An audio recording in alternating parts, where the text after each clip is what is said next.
Hey guys, Mandy Linthicum here, your trusted Dallas-Fort Worth realtor. Today I want to talk to you about the process of a new construction home build.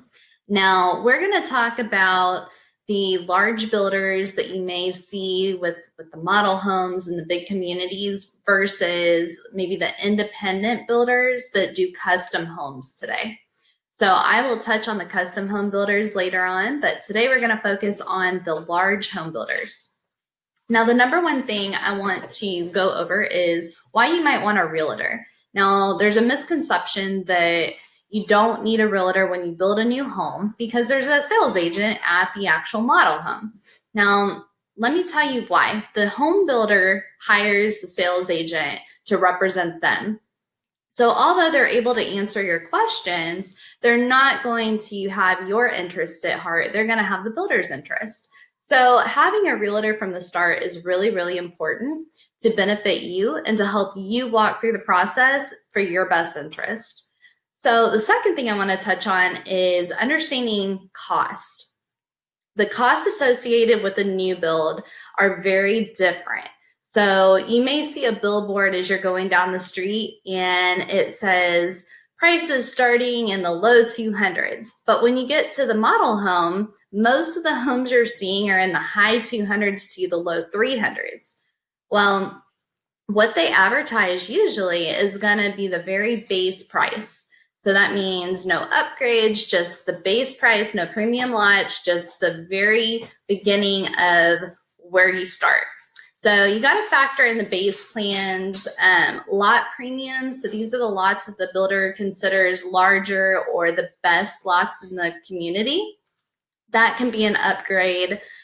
Construction and structural options. So you may have the option to move a room. Maybe you want an office, or maybe you want to add an upstairs living area.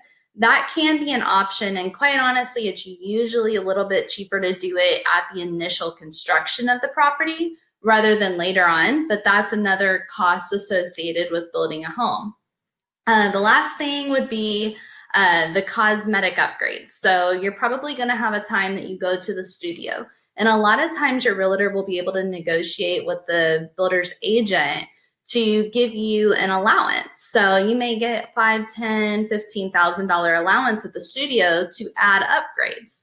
But I always suggest that you go ahead and you have a budget before you make the studio appointment, so if I'm going to put an extra 15,000 into the upgrades and have that wrapped in my mortgage, I want to not go past that because the monthly mortgage will be out of my price range.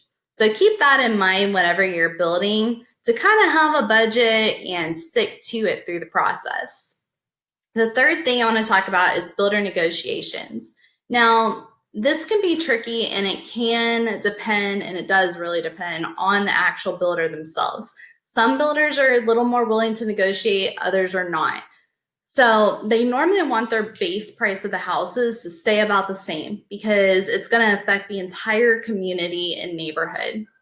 So the things that we can normally negotiate are not so much the base price of the house, but more the upgrades and different allowances that the builder may be willing to give to the buyer. Inventory houses are another thing that you may be able to get a little bit of wiggle room on. It kind of depends on the demand of the community. If it's selling well and they're not having any issues having to hold that property, then you're probably not going to have as much room to negotiate. But if it's kind of sitting there for a little bit, they're not going to want to incur those holding costs. So there may be room to negotiate on an inventory home. Now, number 4 are closing costs. So in a pre-owned home, you have pretty specific closing costs. Now, with a new build, you're going to have a few additional things. And again, it depends on the builder. And pretty much all builders are going to have their preferred lenders that are in-house, and they give special allowances. A lot of times they'll give like $2,500 towards closing cost, or a specific allowance to the buyer for using them. Sometimes this works to your benefit, sometimes it doesn't. It's good to shop around and know your options. The last thing I want to talk about is inspections. So inspections, you A lot of people don't think that you need to get inspections on a new build because it's brand new. But I don't just suggest one inspection, I suggest between 2 to 3. Let me tell you why. So the first one I usually have people do before the drywall, because you want to make sure everything structural is how it should be, because you can't go back and check that. So an inspection at that point in the process, and then another inspection prior to close. And usually the builder will give a home warranty, whether it's a year, 2 years, it varies upon builder. But you would rather have those things fixed prior to closing than having to worry about them once you're moved in and going through the home warranty. So just doing a normal inspection like you would any other house is what I would recommend. And you would go ahead, get the full report from your inspector, have anything fixed that needs fixed, and then give that to the builder so you have everything together on closing day. Those are just a few tips when building a new construction. There's a lot of questions I know that you probably have, and I would love to answer them.